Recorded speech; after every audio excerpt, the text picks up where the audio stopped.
شب یلدا آئی اور گزر گئی۔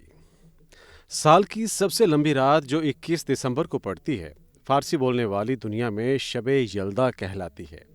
صرف فارسی بولنے والی دنیا ہی میں نہیں، ان ملکوں میں بھی جو ایران، تاجکستان اور افغانستان کے ارد گرد ہیں اور جہاں فارسی بولنے والے بڑے بڑے علاقے پاکٹس ہیں، جیسے ترکی، آذربائیجان اور باقی وسط ایشیائی ریاستیں۔ شب یلدا ایک دلچسپ، بھرپور اور دل آویز تہوار ہے۔ اس میں ثقافت بھی ہے، تاریخ بھی، روایت بھی، ادب بھی، رومان اور فخر بھی۔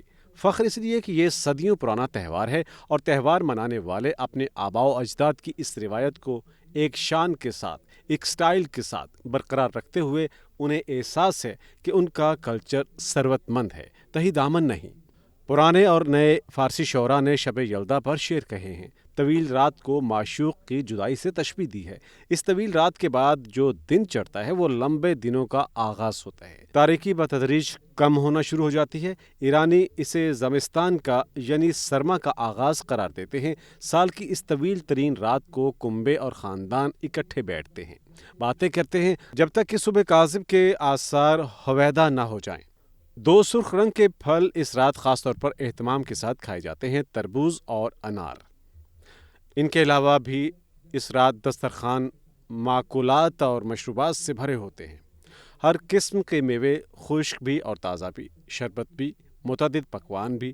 شب یلدا صرف کھانے پینے کی رات نہیں، اس رات دیوان حافظ پڑھا اور سنایا جاتا ہے۔ شاہنامہ فردوسی اور گلستان سعدی کی حکایات سنی اور سنائی جاتی ہیں۔ نوبیاہتا جوڑے بھی خوشی مناتے ہیں، سب اپنے اپنے بزرگوں کے پاس بیٹھتے ہیں۔ یہ ایک یادگار رات ہوتی ہے، محبت سے بھری ہوئی، روایت سے جڑی ہوئی۔ اس میں کیا شک ہے کہ ایران اور فارسی بولنے والے دیگر علاقوں کی ثقافت غالب، محکم اور مرتب ہے۔ جن لوگوں کی زبان میں مثنوی رومی اور دیوان شمس تبریز ہو، سعدی کے شاہکار ہوں، فردوسی کا شہرہ آفاق شاہنامہ ہو اور امیر خسرو، نظامی، جامی، سنائی، قاآنی اور صائب جیسے نابغوں اور عبقریوں نے ادب تخلیق کیا ہو، ان لوگوں کو اپنی ثقافت اور ادب پر فخر کرنے کا حق بھی پہنچتا ہے۔ انہوں نے کسی غیر زبان کا سہارا نہیں لیا، ان کا جو کچھ بھی ہے ان کی اپنی زبان میں ہے، کوئی پیوند کاری نہیں کی، کسی احساس کمتری میں مبتلا نہیں ہوئے۔ ہم فیضی، بیدل اور اقبال کو سمجھیں یا نہ سمجھیں، وہ حافظ، فردوسی اور رومی کو سمجھتے ہیں۔ صدی سے شب یلدا میں بیٹھے ہیں، گھپ اندھیرے میں، میوے نہیں، یہاں بھوک رقص گناہ ہے۔ ہماری تو ساری تاریخ ہی 21 دسمبر کی رات ہے، کبھی نہ ختم ہونے والی رات۔ معیشت ہم سے سنبھلتی نہیں، سیاست ہماری در در کی ٹھوکریں کھا رہی ہے۔ ہمارے ایک ہاتھ میں ایٹم بم ہے، دوسرے میں کشکول۔ تاریخ میں ہم سے بڑا شعبدہ باز کوئی نہیں گزرا۔ ہزاروں لاکھوں مدارس، مسجدیں نمازیوں سے چھلکتی ہوئیں اور فحش مواد دیکھنے میں ہماری پوزیشن امتیازی، بلکہ کچھ روایتوں کی روح سے پہلی پوزیشن۔ دروغ گوئی اور عہد شکنی میں ہمارا ثانی کوئی نہیں۔ لائبریریوں کا رواج ہی نہیں۔ 25 کروڑ کی آبادی میں کتاب 1000 یا 500 کی تعداد میں چھپتی ہے، اس کی فروخت بھی کار دارت ہے۔ کون سا کلچر اور کہاں کی ثقافت؟ بر صغیر کو ہم نے اپنایا نہیں اور مشرق وسطیٰ، ایران اور وسط ایشیا سے ہم نکل آئے، ادھر کے رہے نہ ادھر کے۔ ہماری تو بنیاد ہی کوئی نہیں۔ ہم میں اتنا شدید احساس کمتری ہے کہ بیساکھی اور بسنت ہی کے دشمن ہیں۔ اسلام ہمارا اس قدر کمزور ہے کہ پتنگ اڑانے سے، فصل کاٹنے کی خوشی میں گیت گانے سے، یہاں تک کہ خدا حافظ کہنے سے بھی خطرے میں پڑ جاتا ہے۔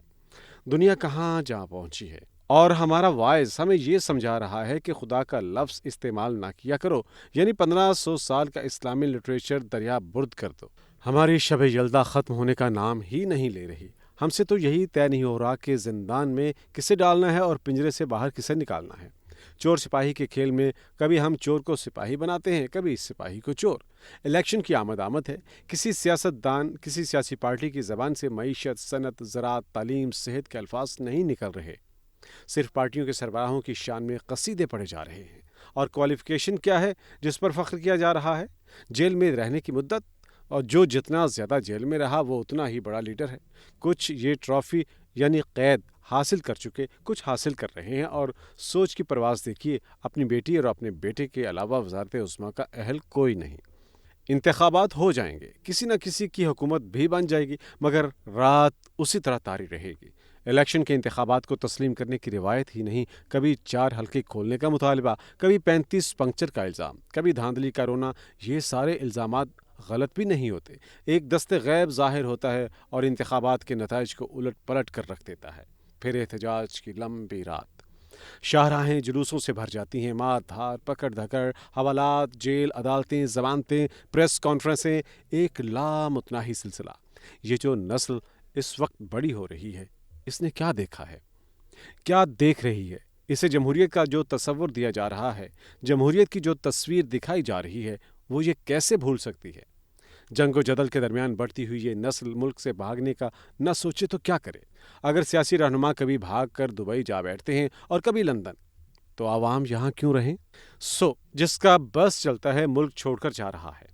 ایون فیلڈ نہ صحیح، سر محل نہ صحیح، دبئی کے محلات نہ صحیح، روزگار تو مل جائے گا، معاشرتی تحفظ تو میسر ہوگا، بے روزگاری بھی ہوئی تو ریاست تو سر پر ہاتھ رکھے گی، سوشل سیکیورٹی تو ہوگی، پولیس کا خوف تو نہ ہوگا، کسی مصیبت میں پھنسے تو تھانے تو نہیں جانا پڑے گا، پولیس خود دروازے پر آئے گی، چائے پانی مانگے کے بجائے آنسو پوچھے گی، سر پر ہاتھ رکھے گی۔ جو بھی حکومت آئے گی تھانوں اور کچہریوں پر رات ہی طاری رہے گی۔ اس ملک پر اصل بادشاہت تھانے دار کی ہے، پٹواری کی ہے، تحصیلدار کی ہے، اے سی کی ہے اور ڈی سی کی ہے، ایس پی کی ہے۔ یہ ملازم نہیں، یہ پبلک سرونٹ نہیں، یہ حکمران ہیں، اصل حکمران، جن لوگوں کی خدمت کے عوض انہیں بھاری تنخواہیں اور مراعات مل رہی ہیں۔ وہ لوگ تو ان سے بات ہی نہیں کر سکتے۔ ذرا کوئی ڈی سی سے، اے سی سے، ایس پی سے بات کر کے تو دکھائے، ملاقات کر کے تو دکھائے۔ ایس پی اور ڈی سی تو آسمان پر ہیں، کوئی مائی کا لال پٹواری یا تھانے دار ہی سے مل کر دکھا دے۔ یہ ملک کئی ریاستوں میں بٹا ہوا ہے، کوئی ریاست نادیدہ ہے، کوئی بنی گالہ میں ہے، کسی کا صدر مقام رائے ونڈ ہے، کسی کا نواب شاہ، ایک ریاست ڈی آئی خاں میں ہے، نسل در نسل بادشاہی، ہر ایس پی، ہر ڈی سی، ہر پٹواری، ہر تھانے دار کی اپنی ریاست ہے۔ رات لمبی ہے، اس میں انار اور تربوز نہیں، دھکے اور مکے ہیں۔